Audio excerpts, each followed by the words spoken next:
And everything about this vehicle is custom built. The way that it looks, the way it operates, the instruments on it, everything is custom built by us. 5, 4, 3. This is real life Twister. This is the most capable storm chasing vehicle on the planet. This is the Dominator 3. And as you can see, there's plenty of space for sponsors. To study the inside of tornadoes, you can't set up a lab and expect one to come through. So the best way is to build a lab on wheels and park the gear in the path. But if the powerful winds get underneath a vehicle, this can happen, a flip. So that's why we've got this skirt on the bottom here. This skirting has been added across the entire base of the outer armor, and that prevents wind from getting underneath the vehicle. But right here, you can see that there's some space where the wind can get underneath. This is the height that we drive down the highway, but when we get in the path of a tornado, we have a system that lowers the vehicle and drives spikes into the ground. And we're gonna show you that outside in a second. It's this method and the rocket system we'll also show you that have the highest success rate. So up here, check this out. This is the victim of the real problem of a tornado. Hold on, guys. Flying debris. So this is heavy duty plastic, and this was shattered and snapped off by a juniper tree inside that last tornado we intercepted. So that leads us to the armor system on the Dominator 3. This is 3/4 inch steel, and this is what the shell of the Dominator 3 is made of, and we've covered that with this rough surface right here. This is a Kevlar-based polyethylene, basically a bulletproof vest for the Dominator 3, and anything just bounces right off. Woo! Okay. And over here, protecting the lights, is a 1/4 inch polycarbonate plastic that's also bulletproof. And the Dominator 3 has a double window system. We have an inner and an outer one for dual protection from flying debris.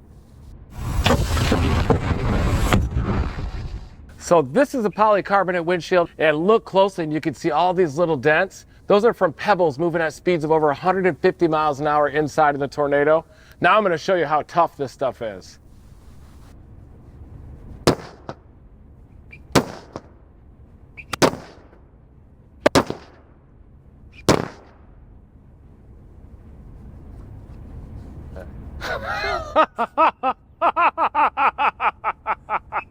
That's tough. Dominator tough.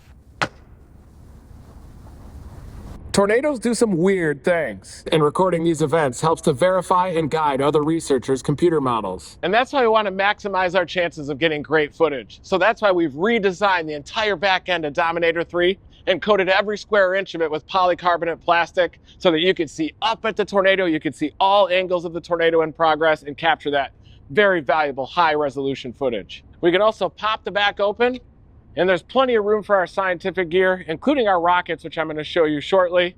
Also plenty of room for adult diapers, underwear. But under here, these are the muscle and cardio systems of the Dominator 3. When we talk about raising and lowering the vehicle, this is what makes that happen. Listen to them purr. And if you go from the air compressors and follow these lines up here, they go up to our door system. But these doors weigh 800 pounds with all the armor. So if you look up here, we've got this complex valve system to support that weight. And to help you push them open from the inside,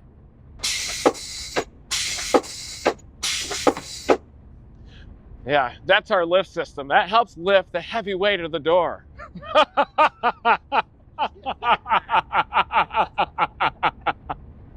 And these gull-wing doors aren't just for looks. So when we're close to a tornado, we need to look at the sky. But also when you're up close to a tornado, you're very near the hail core. And you could easily get a softball-sized hailstone coming through the sky and hitting you in the head. So these doors raise up, and they give us added protection from overhead.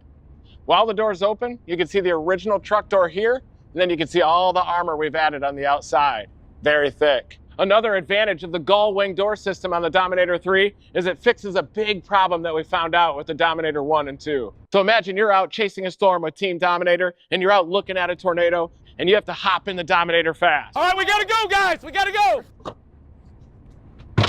Oh no, look at that, we can't go. You actually can't shut the front door until the back one is closed. It's because of how all the heavy armor fits together. So the people in the back might be out panicking, maybe they're going to the bathroom, but this is a big problem right here. But now it's fixed on Dominator 3 with the gull-wing lift system. Pinch it off, we gotta go. And the last thing before we jump in is I'm going to show you the engine underneath all this. All right, here we go. I'm buying you a car. Squeak, squeak, goes the Dominator 3. So the whole reinforced hood of the Dominator 3 comes forward like this, giving us a look at the powerful engine inside.